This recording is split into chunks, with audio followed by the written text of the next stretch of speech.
Hello, investors. It's Don Vandenbord, Senior Portfolio Manager with Revere Asset Management. Today is Wednesday, October 4th, 4:48 p.m. Eastern Time, coming to you from St. Augustine Beach, Florida, with tonight's Revere Market Insight video. State of the market, we're right on the edge between mild and moderate correction. We put moderate on here when we dropped more than 8% below the recent high. The recent high was a little over 46.06 back in late July. We hit over 8% yesterday, put moderate on here, dropped back below it today. Not going to take it off. We want to see at least two closes back within the quote unquote mild correction range in order to take that back off there. And that'll be a welcome sight. Baby steps is what we need to do to get off of this weak correcting market and hopefully make some progress toward a better market. Check the trend gauge over here, market leadership. 8 of the 21 over 21 from Friday have dropped off today, but I've easily got 20 stocks that could replace those 8 that are below the 21. Bottom line is leadership it's there. It's not as plentiful as it needs to be. The weekend screen that we run gives us a count of how many of our universe list, our stock universe list is over 1,100 stocks. That is a minimum liquidity and over the 200-day moving average. And less than 100 of those stocks were over the 21 when we looked intraday yesterday and during the day today. By the end of the day, back over that 100 number, but it's low. It means we're extended to the downside and we're looking for a bounce. We've been looking for this bounce for a while. Thought we got it one day last week, the start of a move higher. Thought we got it Monday. Tuesday undid that, but today a little bit of a squeeze action again today, led by the Big-7. We talked on Monday how it's possible that money managers will force money into the Big-7 to collect their bonuses at the end of the day, end of the year, as that those 7 stocks push up the indexes. But we'll see. They had a good day Monday, outperformed. Had a bad day yesterday.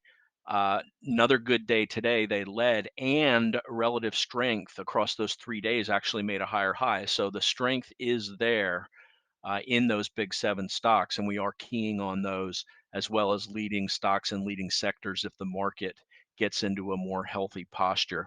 But for now, leaders showing down. And then, as in every video, we take a look at the 5 major indexes across 3 time frames. They're all trending below their short-term 21-day moving average, thus the red arrow. Also below their 50-day moving average. Mixed bag against the 200-day moving average. We've got mid caps, small caps, and the Dow below the 200-day moving average, NASDAQ 100, and the S&P. The S&P bounced overnight right off of that 4201 200-day moving average level. So we didn't see it intraday, but we saw it overnight. And by the time we got to the open, we had some weak jobs data that hit the tape. That led to some strength in the indexes. And we will show the 5-minute chart. We did some consolidation intraday, then had a decent run up, a bit of a sell-off that held, and a little bit of strength into the close. We'll take a look at that when we get to the charts. So what happened today? Big-7 led, as I mentioned, the S&P and the NASDAQ. Small caps continue to lag. We got a break today on interest rates and on the US dollar as they were down. I'm going to start tracking the Big-7 because we're really focused on these. And the Big-7 led today. Basically, you add up the 7 return and divide by 7, and this gives us your average, 2.16% on the day, led by Tesla, up 6%. The RG8, this is our 8 growth ETF composite, lagged up only 0.47%. So what's leading is the big cap tech, not small caps, not so much. In fact, small caps were the worst performing index on the day. S&P opened up 0.15% by the end of the day, rallied to a close of up 0.81. NASDAQ 100, the leader, up 1.36. Dow up 0.4. Mid caps up 0.5. Russell 2000 small caps up 0.11%. Global 60/40 up 0.41%. Bond prices getting a spike today as yields took a break. In-house GROTECTION, we covered, we got off of our short, booked a small gain on that. It wasn't a short, it was actually a hedge against the percentage exposure that we have on the S&P 500. But as we saw that test overnight, tested again intraday and bounce off there, we got off the short side back to our equivalent 60% exposure on the S&P 500. On the day, we're up 0.39%. We'll hit the tail of the tape and charts. Let's get right into it. We'll start with the S&P 500. And first, I want to point out from oversold, we've got another hookup on the stochastic. Is the third time a charm? We saw it happen uh, at the end of the week. 2 weeks ago, we saw it happen the middle of last week. We're seeing it again. We won't stay under here permanently. We will bounce at some time, at some point. The question is, when is the bounce? Are these three false starts enough? You can see uh, a false start over here last time we got this oversold in August. But this is definitely something we're keeping an eye on. We're looking for strength. And this combined with a logical spot to bounce, which is right off the 200-day moving average, uh, gives us a little bit of room for optimism, whether or not it just turns into a short squeeze or whether some true leaders can present themselves. That's what why we watch the market every day to determine what's going on. And we got that hookup. Um, well, let's go to the 5-minute chart of the S&P first, and you can see here, here's the little bit of a gap up, and we formed kind of a cup base with a handle, broke out on 1150, at 1150 Eastern time, started to run higher into 45.57. Note that's near the bottom of yesterday's range, or sorry, the range of 2 days ago. So kind of a normal spot to pause. We pulled back to 41.32, back into this base. So that wasn't a good sign, but we held. So we didn't make a lower low. So now we've got, since late yesterday afternoon, a series of higher lows. And now we've also got a series of higher highs with the beginning opening range, the intraday move higher into 42.58. And then by the close, the high 42.68 and a little flag into the close. So one step at a time. Eventually all of these little positives will add up to a rally, and that's what we're obviously keeping our eye out for. Let's go to the NASDAQ 100, much healthier relative to the 200-day moving average. And yesterday I said the rally was killed.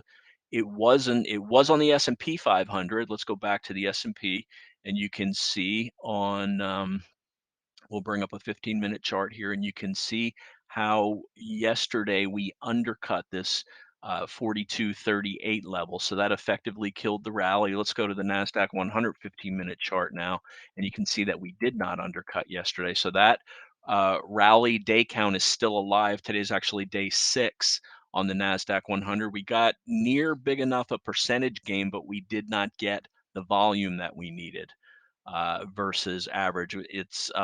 It's up above average, but it was below yesterday's sell-off. You need to have the percentage return. You also need to have the volume higher than the prior day. So still on day 6 of a rally attempt on the Nasdaq. Today's day 1 on the S&P 500, and you can also see the hookup here on the stochastic for the QQQ trying to come off of oversold. And we got the cross up, the pullback held the moving average on the pullback and made a higher high today. And now look at it's subtle, but the relative strength line did make a new high here relative to 2 days ago, while it did not on price, and it's also making higher highs on this consolidation or the prior highs that we had back in late August, early September. Relative strength making a new high before price is making a new high. That's the type of positive divergence that we're looking for in the market. And this points out the leaders also, the leaders of the Big-7. 4 of them acting pretty well, 3 of them lagging. I'd say the top Google's probably number 1, Tesla number 2, Meta 3, Nvidia 4, then Apple, Microsoft, and Amazon. We'll go through those charts when we get to the tail of the tape and show the focus names. There's NASDAQ 100. Let's go to the Dow Jones Industrial Average. Again, the weakest of the big indexes.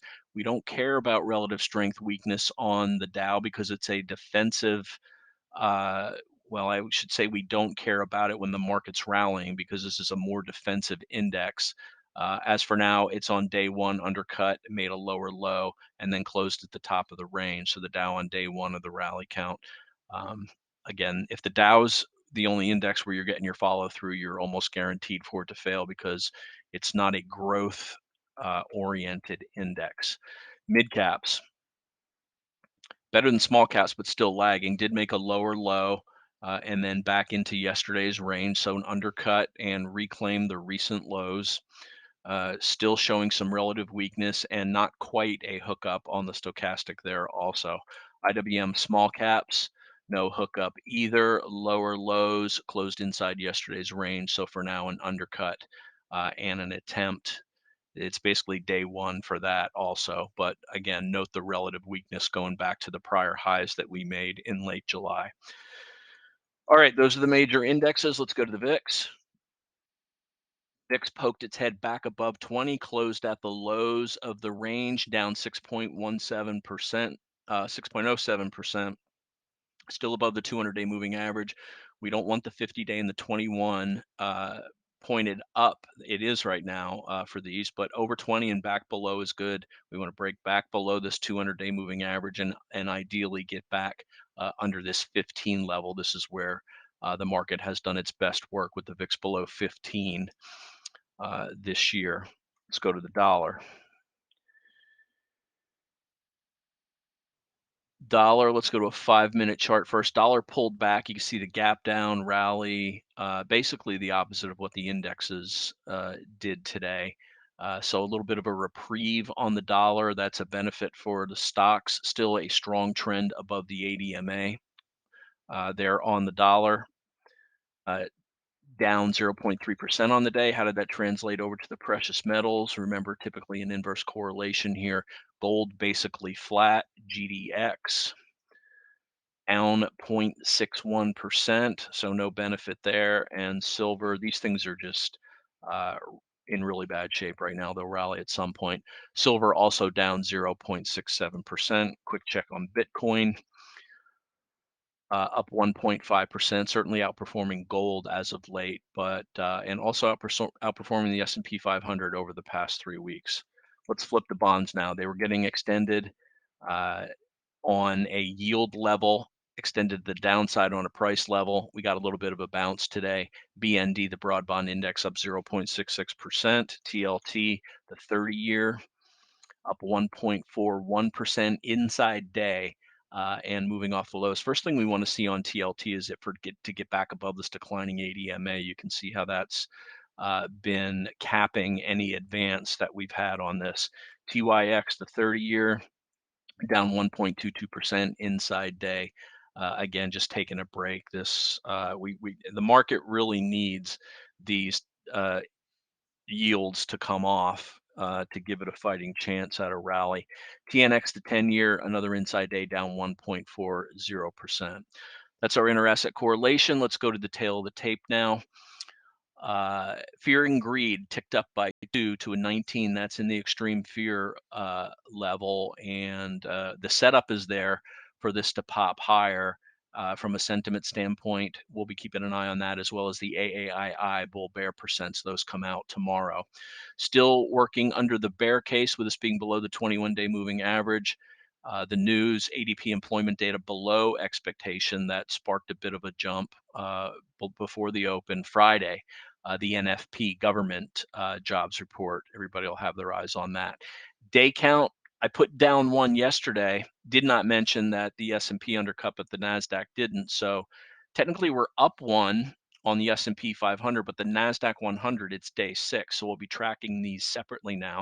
If we get the follow through day on the NASDAQ, the day count is there off of the low in order for it to be considered valid.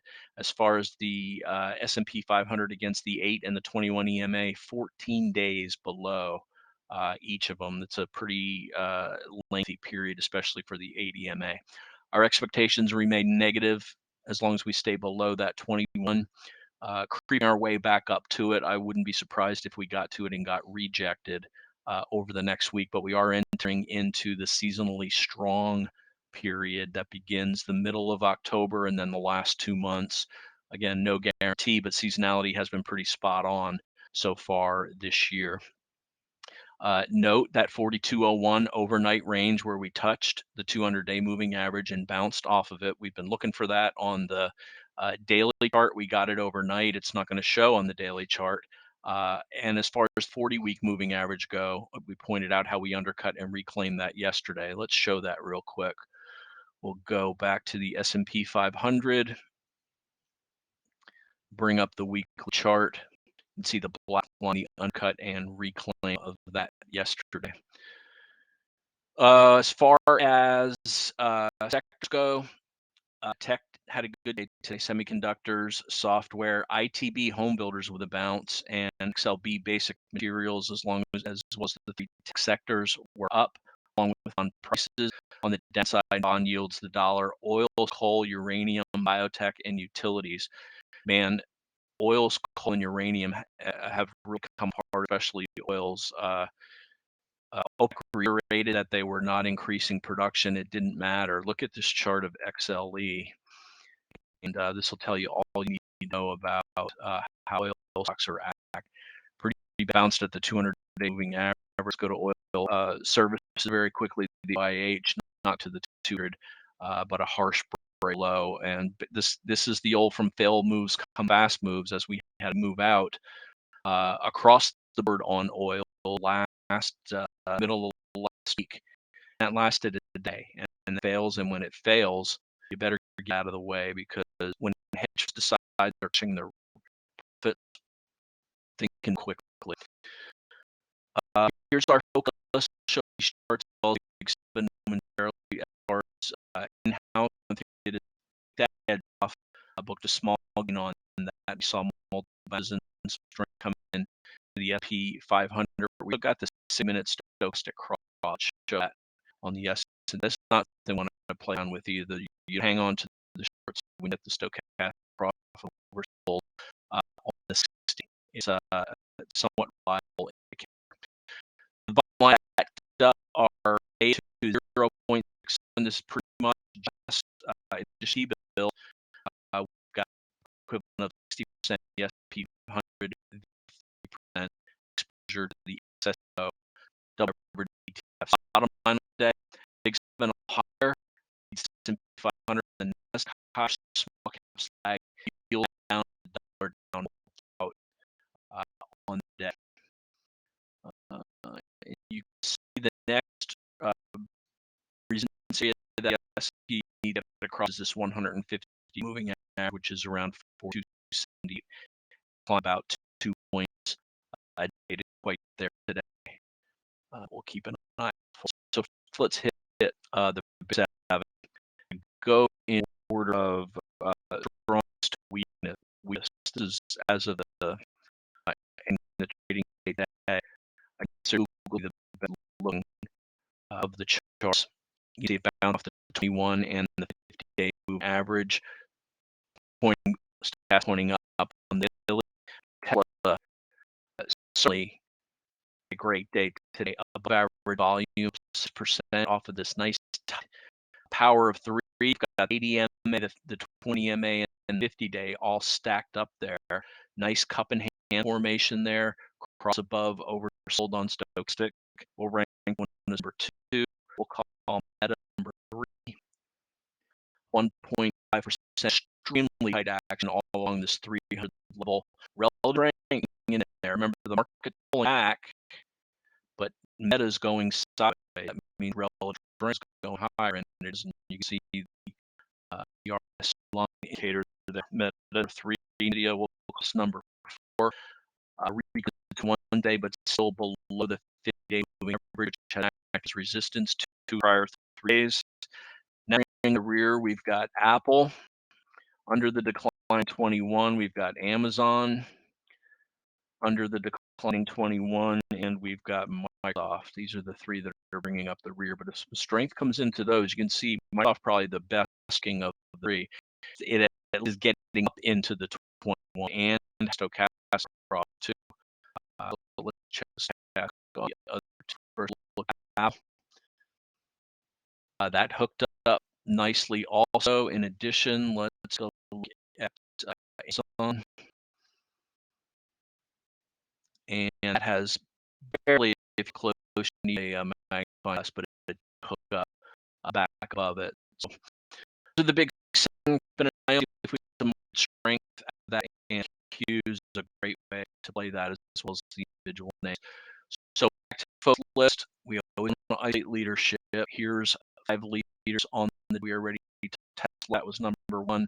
Number 2, like our company Rivian had a strong day, 9%, 39% above average volume, reclaiming the 821 and 90-day moving average as it continues to form a flat base. And then from the 21-21, a pretty strong VRT. As bad days, today was a good day after yesterday's rough day, and it held 21. It keeps bouncing the 21, going sideways while pulling back. So keep in line with the S&P. All leader characteristics are there as far as sales growth and earnings growth goes. Mobileye is getting a very come back. The semiconductor sector pulled back yesterday. It had to 1 so 2-day moving average started, or this was a respin off. Good, really great relative strength there. Back above 80 MA. Looks like it certainly shows strength, and that's what we look for. Correction and SCI, big winner before last earnings report when it had a big gap down. But it's just the base of that down. We exited after hours. After it reported earnings 303. Keep an eye on 100 level. This year, this 300 level, and start completing the rest of the base, and we'll give it a look. That's about it. Reminder: it's not how much you made in the markets, how much you. That's why we focus on protecting your clients' hard-earned assets. Avoiding bear markets is number 1. Stay away the big laws and the gains take care of themselves. The market cooperates. Right now, as I said yesterday, when the moderation of a mild correction with a little bit of than 8% off the late July highs back in the sevens, and nowhere near bear market territory. That are blue line in the sand here. These bear markets only are the 200 moving average of the S&P 500. That's engaged market. Necessarily leading stocks, we stay engaged with the S&P 500 as long as it's holding above that black line, the 200-day moving average. As always, like to hear from you. You can reach me on email, don@revereasset.com, or my partner, Dan Stewart, dan@revereasset.com if you're interested in becoming a client, or you can call 855-REAL-WEALTH. That's 855-732-5932. And with that, I'm going to wrap today's video for Wednesday, October 4th. This is Don Vandenbord with Revere Asset, telling it like it is. Just facts here at Revere. You want to debate them, we're open to it, but we present what we think are facts about the market every night in these videos and also in a weekend podcast. Appreciate you listening. Feel free to share it with your friends and family. If you're on YouTube, leave a comment. We address them all. And please like, share the video. Thanks for listening and have a great day.